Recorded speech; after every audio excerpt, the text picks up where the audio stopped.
Hey guys, welcome back to another episode of the Pizza Story podcast. Today we have a really special guest, Odie from Odie's Pizza Co., and he's out in Oceanside, California. So, hi, Odie. It's nice to meet you. Hey, it's great to meet you too. Thanks for having me on. Thanks for being on the podcast. So, let's kick it off. I want to talk about the thing that we normally talk about first, which is how did you get into pizza? Yeah, it was kind of like a steady snowball effect. Of course, growing up, my favorite food is always pizza. Like pizza Fridays with the family was like a staple. But I was living in Portland at the time, and it was about like 2015, Hmm. and I had actually gone vegan at that point. I just wasn't super stoked on like the vegan options in the pizza scene there. So I got like one of those backyard ovens by Gosney, like Yeah. the rock boxes. And I just got really into making pizza at my house in my little like apartment courtyard complex. Hmm. And I would post those pictures to Instagram. And I had these friends named Luke and Jamie, and they were like, "We're having a party at our house for Cinco de Mayo. Like, you should come over and make pizzas." And I was like, "Yeah, that'd be super fun." So I went over there and I made pizzas for this party, and people were like really into them. And I was like, at the time, I was actually a tattooer, and Yeah. I was like kind of trying to get out of that world. And so I was like, maybe I could like start doing like making pizzas. And in Portland, there's like a really big pop up scene there. So I started under the name Baby Blue Pizza. Hmm. It's named after like a song from my favorite band, Twin Peaks.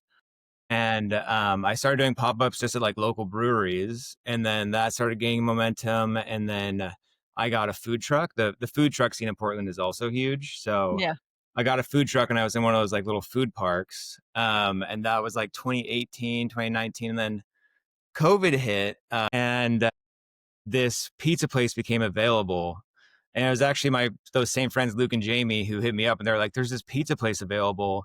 Like, we know the owner. You should get in contact with them and like get a brick and mortar." And at first, I was like, this was like right when COVID hit. I was like, "That's crazy. Like, I shouldn't do that right now." And then just couldn't stop thinking about it. And I was like, the goal always was to get into a brick and mortar space. Like, I should make that jump. And I was just like, what do I have to lose? Like, the world seemed bleak at that point. So I was like, Yeah. whatever, do it, It was actually right after, I don't know if you remember like the murder hornets story. Like, people were like, murder hornets are going to come, and like, they're like these angry bees. I don't know if it was even a real story, but I read that story and I was like, whatever. Like, the murder hornets are coming. I'm going to take this pizza place over because we're all going to we're going to die by hornets or something. Yeah. Yeah. You're like, I'm going to do pizza before the world ends here. Yeah, exactly. So in August of 2020, I took over this space, and it was a former pizza place. So it already had like these ovens in it. They were like conveyor ovens, but I spent every penny I had taking over the lease with like key money. And so I was like, all right, I have to use these ovens. So my first model was like a wood fired. I had a full wood fired oven in this food truck. I learned a lot from that. It was not necessarily the model that, although I like cooking like that, I don't like that model because it's really difficult to train people. It's really hard to source good wood, especially in Oregon. Yeah. So with these conveyor ovens in this new space, I was like, I'm going to do Detroit style pizza. So I started a new concept called boxcar pizza. Mhm. That was named after a song from one of my other favorite bands called Jawbreaker. Mhm. And then the thing about it being COVID was like no one was coming inside. So I basically took it over and just painted all the walls white, put a menu up online, and people were just ordering online and coming to the door. And I would just out the door. And then at night, like after service, I would like work on the actual shop to like make it my own. Yeah. So then like a year later, when people started coming indoors, it was like finally like, okay, it's actually ready. But it's weird, like the whole timing aspect of that, because I never would have been able to actually do that had it not been COVID, which is like a weird thing to say because I had to like open up immediately and start selling pizzas. Mhm. So like I needed to like, yeah, sell pizzas during the day, work on the shop at night. And I still own that up in Portland. I have like a really great management team running it.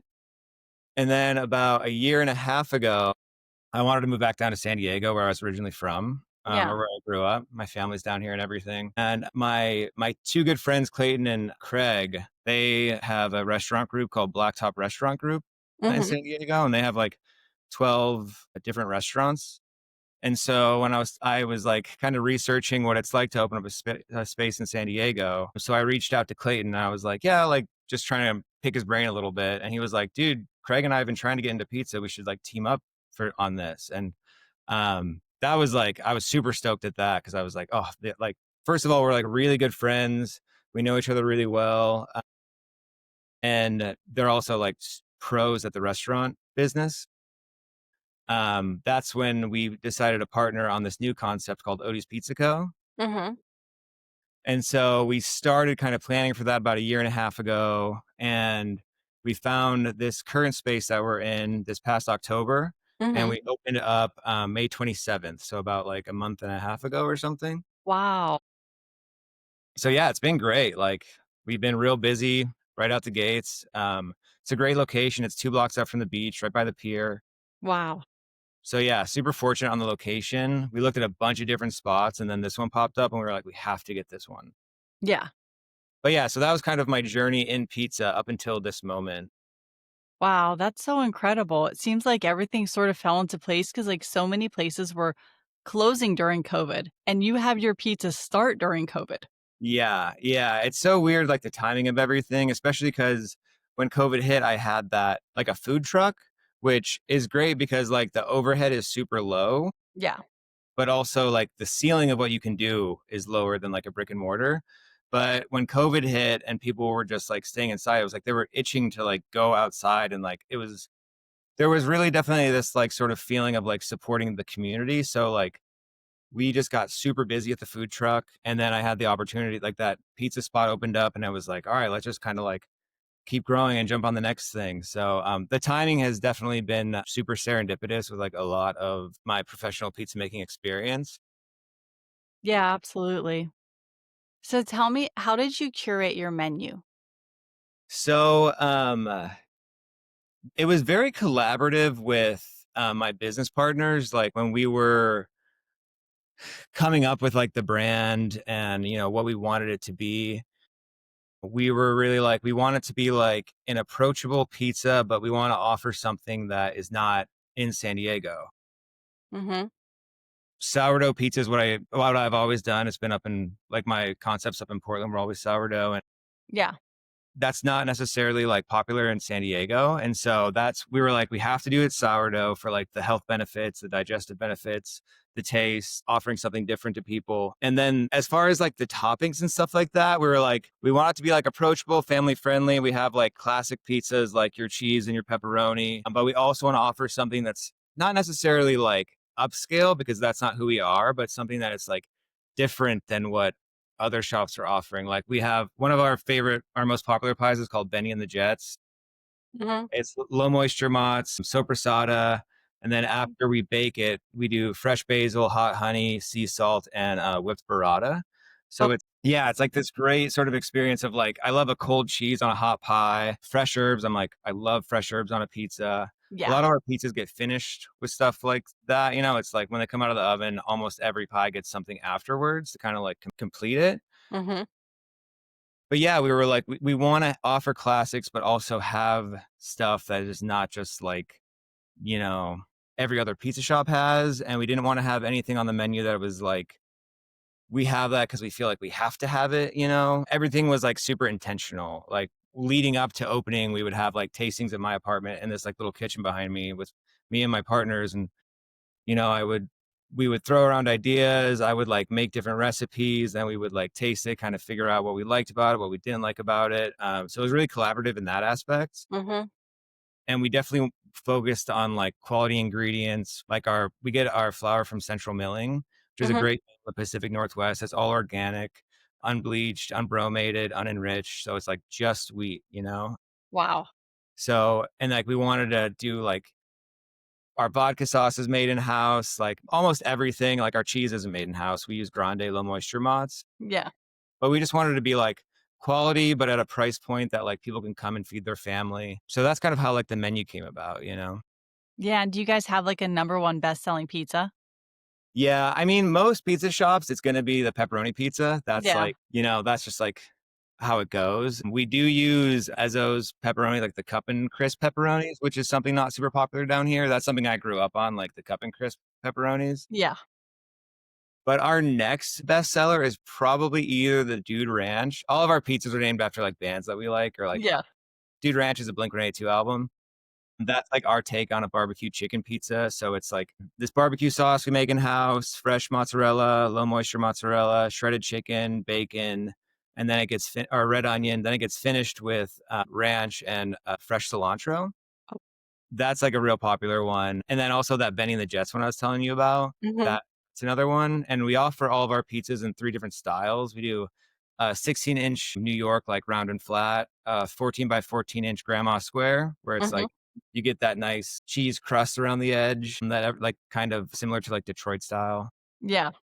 And then also we do a 10-inch gluten-free pie, which we make the dough in house, which the gluten-free dough in house, which a lot of places don't necessarily do. Like a lot of gluten-free people are used to sort of that pre-bought, like it's real thin, it's very like crackery. I hate using the adjective cardboard because I feel like it's very overused and kind of like a little bit insulting, but like it's not there's not a lot of like effort that goes into those gluten-free crusts. But Yeah. we make our gluten-free stuff in-house. So a lot of people who have tried it who are gluten-free have come up and been like, "Are you sure this is gluten-free?" Which is like the best response ever. That's what we're going for. So, yeah, it's about just a lot of intention and trying to do as much quality as we can.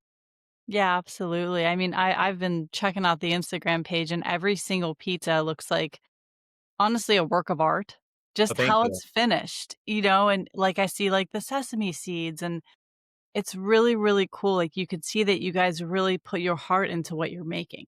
Yeah, yeah, and that's definitely like how we wanted to approach it too. It was we wanted to be like a part of the community in Oceanside. Oceanside is such a cool community and there's like so much history here. And Yeah. there's, families who have lived here for like decades and decades and decades. So it's, and we're obviously not the only pizza shop in Oceanside. There are a lot of great pizza shops around us. So we definitely wanted to be like not just another pizza shop. So that's kind of what it went into the branding as well, where we're trying to come up with this sort of um, tattooey punk rock meets like family friendly. Um, Yeah, that's definitely the vibe that I get from it, and also just that you guys are on the West Coast. Definitely, yeah. We all grew up. I mean, we've been friends for our entire lives, Clayton, Craig, and I. And we grew up like surfing and skating together, and like we used to compete in surf competitions down at the Oceanside Pier, which we're like right next to now, which is so funny, like this whole full circle moment. So yeah, we definitely wanted to have those like sort of roots in that. We have like these old school 70s skate deck pool boards hanging on the walls. But yeah, I'm glad you noticed that. We definitely put a lot of like the surf skate San Diego culture into it. Yeah, yeah, absolutely. So as far as, like, inspiration, what really inspires you to make pizza?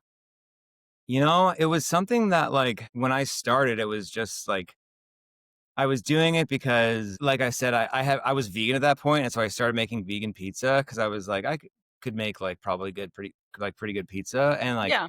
I just immediately fell in love with it, like the dough process and kind of how you can get such a different end result with just like tiny tweaks. And then once I got into sourdough and kind of learned a lot about sourdough, it was just like game over for me. I was like, I love this. It's so fun. Like Yeah. feeding a sourdough starter, watching it grow, messing around with like different percentages of the starter, of salt, of different hydration percentages. It's like when I'm not at work, I'm like watching dough videos on Instagram of like, this is like 100% hydration dough. Cause it's like, I just love seeing that and seeing like the end result and like how you can have such a different result with just tiny tweaks.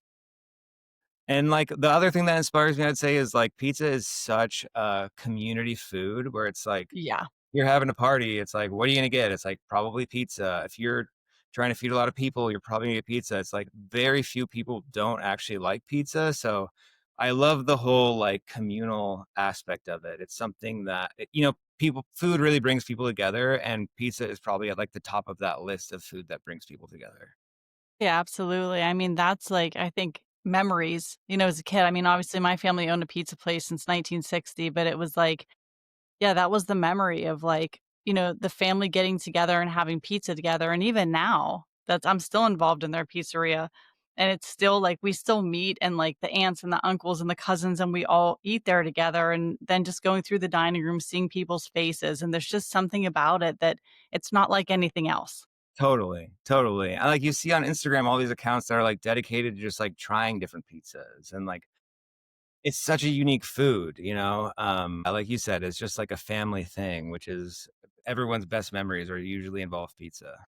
Yeah, absolutely. Now, are you guys mainly pizza centric, or do you have other stuff on your menu, like sandwiches, salads, desserts, that kinda thing? We do have other things on our menu. We're definitely like a pizza shop. We were like, we want to be, we offer slices. We Mhm. were like, first and foremost, we're a pizza shop, but we have four salads on the menu. We have wings available. We have some starters. We do these things called pizza pockets, which are like like little fried dough balls with cheese and pepperoni in them, Mm, tossed Italian seasoning and Parmesan. So we do have other things on the menu. We have chocolate chip cookies, mhm. but it's definitely like pizza first, everything we put intention into for sure, but pizza, wings, salad. We have 28 beers on tap. So we have a Wow. lot of beers. Yeah, a lot of beers. Yeah. We do root beer floats there. We have soft serve. But yeah, I would say it's like first and foremost, it's a pizza shop, but we definitely have something for people who might not be looking for pizza. Yeah, absolutely. So, what do you think your biggest challenge has been being a pizzeria owner? Oh, that's a really good question. Thanks. The biggest challenge, I mean, like burnout is real. Like when I started my second concept in Portland called Boxcar, like I had burnout real bad. I was there, 16 hours a day for just the first couple years. I think the biggest problem, like the biggest challenge of being a business owner, and maybe something that I learned to do, which has helped me the most, is like finding things to be in a good mood about when there's nothing to be in a good mood about. Yeah. Because it's like every single day there is going to be something that goes wrong, you know? And it's like I'll go into the pizza shop with a list of things that I want to accomplish that day. And it's like, if I do half of that, that's like a huge win because so many other things are going on, Like the Yeah. other day, one of our floor sinks got clogged up and I had to sit there for 2 hours, just like scooping water out of it until the plumber got there Oh, until the kitchen would flood. yeah. And it's just funny. And it's like being in that moment, it's so funny. And you can just really laugh about it because I really believe like your mood is a choice. So it's like, you Yeah. have to be in a mood. You can be in a bad mood or you can be in a good mood about it. And if you can kind of get that, I don't know what you call it, like that quality about you where it's like you can find the good when it's really hard to find Yeah. that it's challenging. But if you can do that, it's going to really, really help you with like longevity. I 100% agree with you. I will tell you, my husband is that person. He really takes things in strides. And if something bad happens during the day, it doesn't determine his whole day, which on the other end, I'm like dramatic. I have to like keep into perspective, like, okay, it's just a bad day. It's not a bad life. It's just a bad moment. And making that choice to not be that dramatic is sometimes tough. Totally. When I'm like fighting to get to that, like, I need to be happy right now moment, I'm always like, think back to a time when you wanted what you now have, where it's Yes. like a year and a half ago, this was just a dream. And we were like just talking about the concept. And now it's like we opened and we're busy. We have 40 people on staff. 10 years ago, I was making pizzas in my courtyard. And it was just like, I wonder if I could do this. And it's like now it's, you look at like kind of your progress through it and it's typically slow, but over time it could be crazy progress. So I always kind of have that in the back of my head where it's like, think back to a time when you wanted what you now have. And it's like, you asked for these problems, you wanted these problems. If you want success, you have to be worthy of the challenges that are going to face you every single day. Absolutely. I think so many people, like, they'll see your pizzeria and they'll see how successful it is, but they don't see the other side of, like, the struggle and when you had the dream and how you put it together and how much work it took and, like, the daily problems that come with doing anything big in life. Yeah. Oh my gosh. We were doing the build out. It was like every day we would show up and it was like, these are the things that went wrong during construction and you have to make decisions about them right now. And they're all going to be expensive. And it's like, Yeah. it's easy to get stressed out. It's easy to wake up in the middle of the night and be like worried. But getting those qualities about you where it's like you can really just like slow down, when I wake up in the middle of the night now, I'm always just like, I can't do anything about this now. Cause I used to just wake up and just spiral. So it's like, Yeah, me I'm just, too. yeah, I've been I'm all, there. yeah. And I'm like, everything is scarier at night. When you wake up in the morning and you think about these problems, they're going to feel more manageable. Yeah. There's nothing you can do about this now. Just like try and meditate, get back to sleep because when I'm sleep deprived, it's like the day is so much worse. Yeah, me So too. yeah, it's like the Yeah. best thing you can do for these problems right now is get enough sleep, you know? Yeah, same here. I used to call it anxiety hour, like the Mhm. 3 a.m. time about. Yeah. But yeah, it's just one of those things of like, okay, I just have to, get up the next day and just make a list of everything and confront it and do one thing at a time on the list and start getting things done. But I think it's with anything, with being a business owner, it's like you're not only making pizza, but you're really running a business. And nowadays you have to be a social media manager and you have to be in the community and there's all these things that go with it. It's so funny because, like, when I started a pizza business, I was like, "This is great. I'm gonna make pizza all day." And then it's like, as you grow, like, I don't make pizza at all anymore, really. Like, not at the shop. We have a team of people, and so I'm really working on growing. My partners and I are working on growing the business, growing the brand. It's like when you get in the swing of it, it's like the tiny, tiny percentage of it that actually is making pizza. It's so funny because you're like, oh, it's like payroll and working with your accountant, figuring out taxes, Yeah. like menu planning, food costing. It's the percentage of making pizza is like way smaller than I thought it was going to be. And now it's at basically zero. Yeah. Yeah. Absolutely. The things change as you evolve. Mhm. Speaking of, what does the future look like for you guys? We definitely want to grow. Like we want to have more than one location. My partners, like I said, they have I think it's 12 locations now. They franchise the concept called Board and Brew, which is like a really popular San Diego shop. And over the past 10 years or so, they've opened up 12 locations. Wow. We're kind of the reason our partnership is so great is like they're so good at like scaling businesses and knowing that side, and like I know the pizza side and like the kitchen side of stuff, so we definitely want to have multiple locations, continue to like bring sourdough pizza to places that don't necessarily have that option, really like put quality first, and yeah, just continue to grow and see like what we can do with this. Yeah, that's awesome. So if you're walking into your pizzeria on any given day, what kind of pizza are you gonna eat? That's tough. My go-to right now has been the Biggie Smalls, which is it's low moisture mozz, the vodka sauce we make, Mm, maestro Italian sausage, fresh mozzarella, and then we bake it, and then it gets hit with fresh basil and shaved Parmesan. wow. That right now is like my favorite slice. It's super herby. Like the Italian sausage is like so seasoned. Yeah. I love the vodka sauce. It's almost like a tomato bisque, It's like Mm, super flavorful, really creamy. So that's my go-to slice right now. But also, like I always come back to the Benny and the Jets, that like first one I was talking to you about with like yeah. the or the with burrata, the hot honey, all that stuff. Mhm. Yeah, I love the names of the pizzas, like, I think it's so cool, like, you guys have such a variety of names. Thank you. Yeah, that was super collaborative too, where it was like music has always been something in my life. I used to play in bands growing up. Clayton Yeah. and Craig are like super into music too. So we were like, that's really fun when you get to like name your pizzas and stuff. We didn't necessarily want to go with just like cheese, pepperoni. It was like just to have sort of character and a bit of ourselves into the brand. Yeah. Mhm. Yeah, absolutely. What has pizza meant for your family? It's been amazing. The pizza businesses that I've owned have allowed me to do more than like I ever thought I'd be able to do. Where it's like my business up in Portland allowed me to move down here and like start on this concept and going out to like the pizza expo every year and like meeting friends on Instagram who do pizza and then meeting in real life and being like, oh my gosh, we're like some of my best friends now are just people that we started DMing on Instagram about pizza. And it's like now we have this like amazing connection.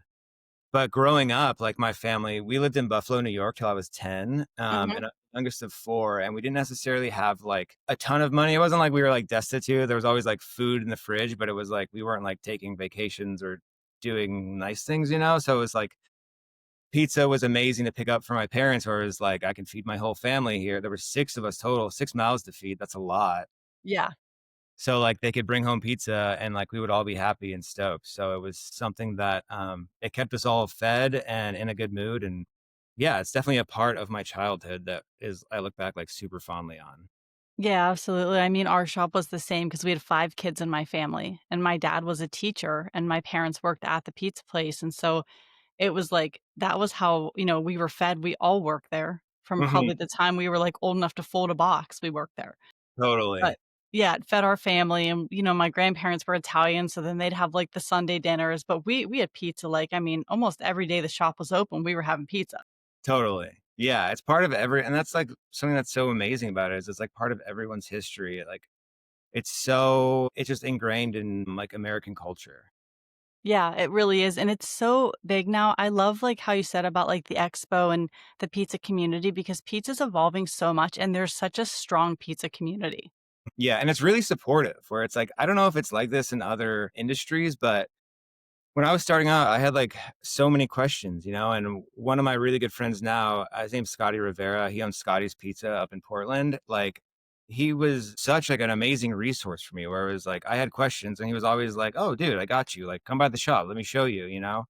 Yeah. And I found like a lot of other restaurant or pizza restaurant owners are like that. And so now whenever I get a DM from someone, like literally yesterday, this guy, Antonio, he's got a pop-up called Chuche's Pizza in Oceanside. He was like, "Hey, can I come check out your shop?" I was like, "Come through. Like, I'll show you everything. You got questions. Like, let's chat. Let's build community." Like one of the things about being in the restaurant business or owning your own business is like there are very, very lonely times where you're like, wow, I am on an island right now. Yeah. That's what's going on in my head. So it's like being able to build community with other business owners is so amazing and like have those sort of resources to fall back on when you're not feeling super hot or when you have questions. And so it feels really good to be able to be a resource for people now. Whereas like I like relied so heavily on other people. Like it's a really huge, it's a great feeling to have to be able to allow other people to rely on me now too as that resource. Yeah, absolutely. I know I had a guest, Sean, he's from the Slice of New York Pizza, and he was like, obviously, like, I want my pizzeria to do well, but if this guy down the street needs help, I'm gonna be there helping him, and that's, like, the best thing about the pizza community is, like, if anyone needs help, the other pizzeria is there, like, letting people borrow things, over helping them fix the oven, like, whatever it is. Yes, yeah. Last week we were down to like 3 bags of cheese and I called my friend Mikey at East Coast Pizza, which is also in San Diego. And I was like, "Dude, we need cheese." He's like, "Bro, I got you. Come through. I'm shredding it right now. Like, I got 100 pounds ready for you." And it's just like, Wow. it's amazing. And I don't know if other industries are like that. So it's super special. Yeah, no, I agree with you. I mean, I've had marketing companies for 20 years, and I can tell you that that industry is not really like the pizza industry. Mhm. Uh-huh. And I think having good competition is like good for the community. It's good to have other places around you that are busy and offer good things. It draws, especially in like a tourist community like we are in, it brings people in. I don't think you necessarily want to be like the only good option in the place that you're at. Yeah, there's a lot of people around and they love pizza, so more the Yeah. better. Yeah. There's enough people that multiple people can have success. Yeah, absolutely. So how do people find you guys?